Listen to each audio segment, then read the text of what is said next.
I'd really like to introduce now you to Jordan. Jordan's spoken for us before at Pilot Careers Live in the past. I love this presentation from Loganair. Loganair is no longer a small regional Scottish operation. It's far more exciting than that, and it's growing rapidly and has some amazing opportunities to offer future pilots. But let me let Jordan tell you all about those. So, Jordan, over to you. Thank you. Clicker, etc. Good stuff. Thanks very much, Karen, for that lovely introduction. And thank you all for coming here today, especially to watch Loganair's talk, but more importantly, to get all the information that you guys need to start your career and hopefully come and work for Loganair one day, which is my job in front of you here today. So to introduce myself, my name's Jordan Jennings, Senior First Officer with Loganair and the Flight Crew Recruiter, looking at all the recruitment and the future projects for the airline. Just from a show of hands then in the room, who is already started their pilot training? A couple of you guys there. And who is just looking at research and come here today to get a better understanding of the whole industry? Good stuff. Okay. So going to tell you a little bit about who we are and what Loganair does. So Loganair, we are the UK's largest regional airline, serving the most domestic routes within the country. And then by number, the fourth largest UK airline by number of flights as well. So in a daily basis, more flights than TUI or Virgin Atlantic. We've got a lovely picture here of a lovely sunny sunrise at Aberdeen in the morning. They're not always like that. Anyone that's been to Scotland knows that the weather's very changeable. But that was taken on a good day. We serve over 1 million customers per year. So as Karen was kind of explaining earlier, we aren't just that little Scottish regional airline that nobody's heard of anymore. We are playing with the big boys, so to speak. That's our route network, 36 airports and 77 destinations across the UK and Europe. And we also operate the world's shortest flight. So just at the top there, you can see the majority of our island hopping. We've got Papa Estuary and Westray, which is the world's shortest commercial flight. And they've actually got in the crew room in the base up there, they've actually got a leaderboard of who can do it the fastest. I think at the minute it's 56 seconds by memory. Yeah, it's pretty quick, yeah. So they always like to. I don't think the record's been broken for. It's got to be about 7 years now, 7 or 8 years. So it's quite an interesting one.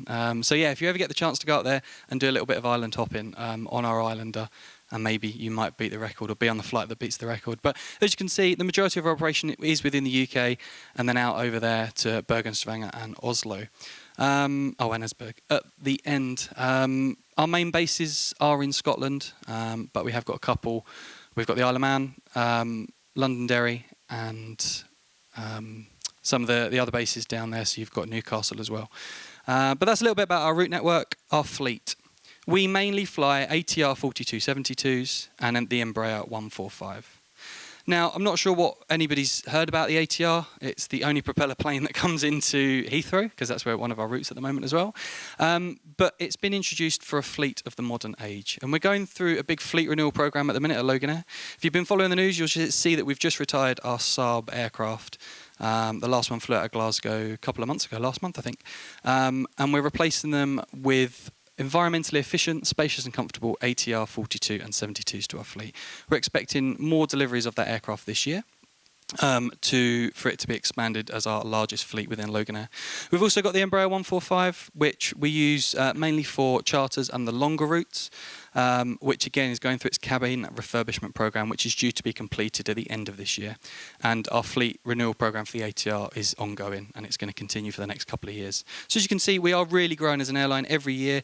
There's more things in this PowerPoint that wasn't said when I came and did a talk back in November, so even in that short space of time, it has increased rapidly. So I'm going to show you a little video next, and it's just a little bit about our operation and life in Loganair.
So that's just a little bit about our operation. A lot of that, well, all of that footage was shot up in Shetland and Kirkwall as well, which is our major bases, or major routes, sorry, up there.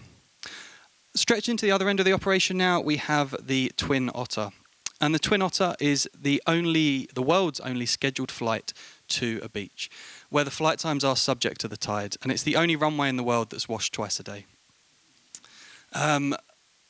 A very interesting place to fly. I've personally never done it, but all of the feedback from the pilots that fly the routes and our customers as well say it's pretty good fun. And one day I do hope to do it, because the views are pretty stunning. Yes, it is Scotland. Everyone thinks it rains all the time, but actually most of the time you get this. It could be in the Caribbean. It's just a shame about the temperature. And these are views that we get as Loganair pilots on a daily basis, not just the Twin Otter route and not just the Islander route that hops all around the north of Scotland, but this is a daily occurrence for us. So if you want to see this all the time, fly low level around this, have a bit of fun, then Loganair's the airline to come and work for. On the complete opposite end of the scale, we have our largest operation, which is now Heathrow, which took off in May last year. And we operate 6 flights a day, linking London, the City of Derry in the Isle of Man and Dundee, all to major hubs around the world. So with our code-share partners, such as BA, we connect these islands to the rest of the world. And I fly the route. Personally, I'm very biased at Dundee. I don't mind saying that because that's where I'm based. We fly up to the islands, we pick lots of people up, and then come down and send them on their way to New York, Brazil. And when you're sitting there looking at the manifest, you think, okay, this is pretty cool what we're doing, connecting these islands through Heathrow and then onwards to the rest of the world. Moving into freight operations now. On a typical day, we'll fly 12 services with our dedicated freighter aircraft, delivering over 30 tonnes of mail for Royal Mail.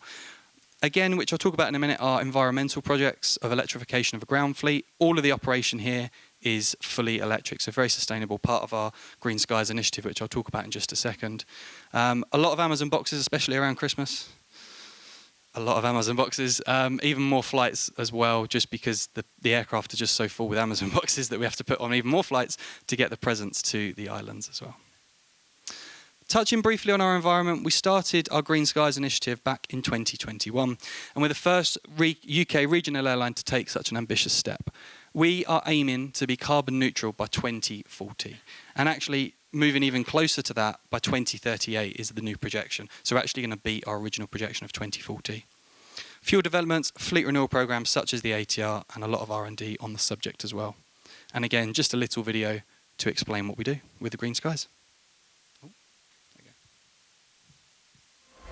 Loganair is embarking on a new journey. And of course, we're taking our passengers with us.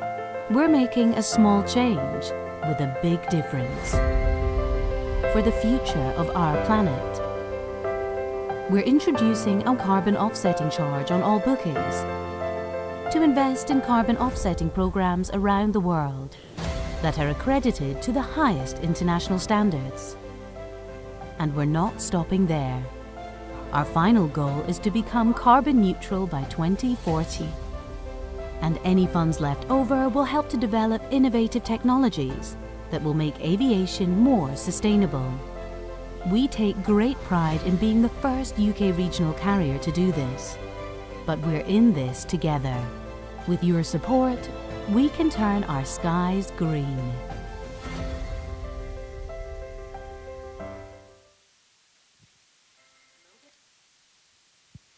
So, there we go. That's what Loganair is about. Ooh. It's not the same one. There we go. It's not what that's what Loganair has been about, and that's been our past. But what's on the horizon for 2024? We are bringing a new training program, and that is a Loganair mentored APS MCC course. And I'd like to join on stage our partners, CRM Aviation, with Pete Legg.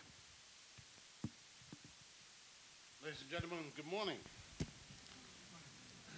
So, we've got all these young pilots accompanied by the bank of mum and dad. As Karen said, research is the most important thing. Why do you want to be pilots? The big thing we're looking for is passion. Oh, sorry. You can hear me if I talk out loud without the microphone, can't you? But how about this? Is that better? Okay. So you need passion. You want to be pilots. When you go through your pilot training, and you're going to meet all the schools here, the emphasis is on single pilot operation. you're working on your own. You're developing all your pilot technical skills, and that's going to result in your multi-engine instrument rating. Yeah? But now you're going to go and join the airlines. Loganair, beautiful place to start. Lots of pilot training. Speak to the people on their stand. But you're now going to operate in a two-pilot concept or a multi-crew concept. And that's what the APS MCC course is. It's your airline preparation standard, multi-crew cooperation, working together as a team, developing those skills.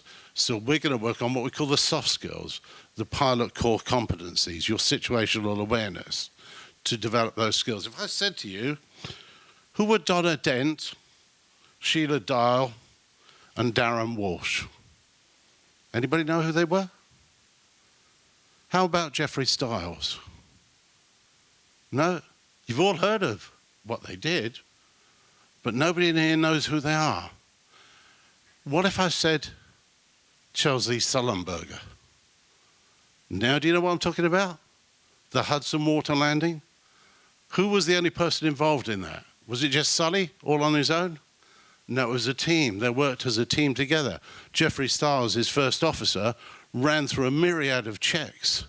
The cabin crew, the ladies' names I mentioned, got them safely out of the aircraft. And that's what the APS MCC course is about.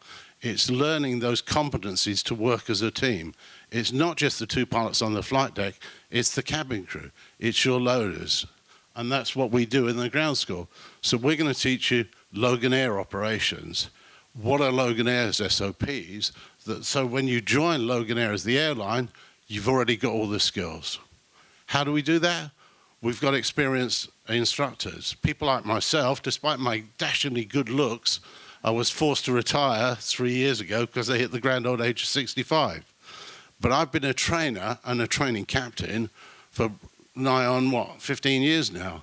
The team that work with me, all equally experienced from BA, from Etihad, from Virgin.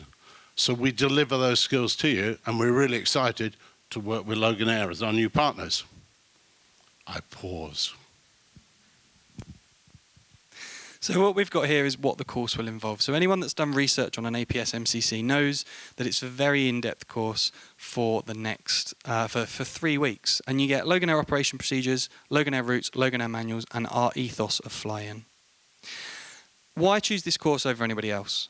The delegates will get exposure to Loganair's safety culture and operational philosophy from day one. You will be taught how to be a Loganair pilot from day one of the APS MCC course. Why else? We get access to our fast-track recruitment process, and you also, as part of the course, get a Loganair interview and simulator assessment to then hopefully, just a couple of weeks after you've finished, join our team at Loganair. Priority placement in the hold pool whilst you wait for a type rating date as well. Applications open in May 2024, so not very long at all, and the first course starts in July. Our pilots, they are unique, let's say that, that's a good word.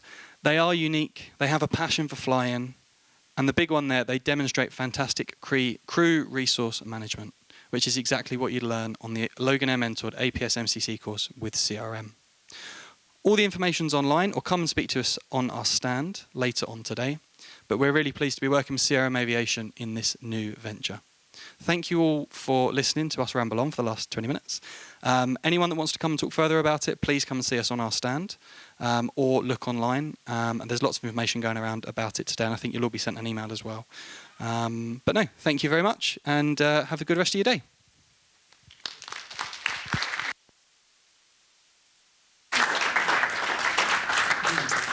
Thank you very much, both of you. What a great announcement, and it's so good when we see an airline supporting parts of the training programme. So thank you very much indeed for providing that support. We've got time for a couple of questions, and there are a couple that have come in. First off, what would your advice be? So how would you best prepare for an interview with an airline or ATO? Airline for an ATO, I think it comes down to pretty much what kind of Pete was saying earlier. It's all about soft skills nowadays. When we go around to training schools and training organisations, give speeches, and that is the most common question that we get asked, is, you know, anyone can fly a plane. You can learn how to fly an aircraft, but not necessarily learn your personality and how these soft skills develop. If you're sitting in an interview with an ATO or for an airline and there's 10 other people there, everyone holds the same license at the end of the day. So what do you give that's that little bit extra that's going to get you the job or get you a space on an ATO's course? It's all about these soft skills. Again, the big thing that we're going to touch on the APS MCC course is how do you develop as a person? What have you done that's different, that sets you apart from the rest? And why would you be an asset to that ATO or that airline? Yeah, the other thing, hold on, turn this mic up now, is what's your influence on your customers? They're not passengers, they're customers. They're paying your salary at the end of the day. So how can you influence their journey as a pilot? If you're walking through the airport and you see young mama, children pushing a pram, what's to stop you? Let me just help you with that. These are things that you can do that influences your airline and your operations. And if you can sell those skills at an interview, the company will be impressed. Great answers. Thank you very much. So we don't have any time for any more, but thank you very much indeed for that. As I said, all the questions will gradually be answered throughout the day, and then we will make sure that they go out through the newsletters afterwards. So one more round of applause for the Loganair team. Thank you, guys.